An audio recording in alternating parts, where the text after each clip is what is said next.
Di tengah euforia pelaksanaan acara konferensi tingkat tinggi atau KTT G20 Bali, banyak cerita lain yang membuat masyarakat miris. Selain hinaan oleh komikus kepada Ibu Iriana Jokowi, YouTuber Inggris Mahyar Tousi juga berulah. Dirinya berani menghina pakaian yang dipakai kepala negara pada malam puncak KTT G20 Bali, tepatnya saat gala dinner pada 15 November 2022. Kala itu seluruh pemimpin negara mengenakan pakaian kain batik khas Indonesia. Terkait hal itu, Mahyar kena batunya. Dirinya diserbu netizen hingga berujung meminta maaf. Dia yang juga sekaligus pegiat sosial itu secara resmi meminta maaf kepada masyarakat Indonesia. Permintaan maaf tersebut disampaikan melalui akun Twitternya pada Rabu 16 November 2022.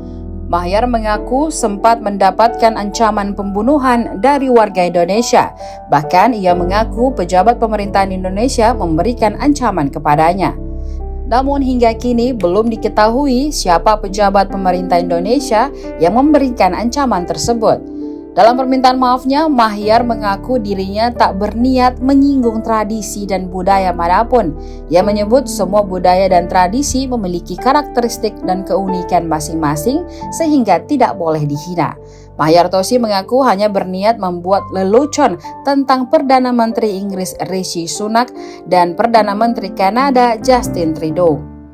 Sementara netizen Indonesia langsung menyerbu akun Twitter Mahyar dengan hujatan.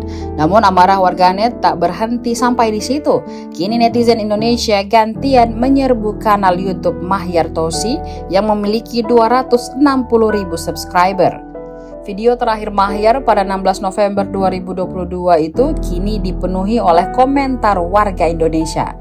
Warganet yang dikenal dengan julukan netizen plus 62 kini ramai-ramai menyerukan untuk mereport kanal YouTube milik Mahyar. Total ada ratusan ribu komentar berbahasa Indonesia yang menyerukan ajakan untuk mereport akun milik Mahyar Tousi. Seperti diketahui, apabila terkena report, maka Mahyar terancam kehilangan akun YouTube-nya.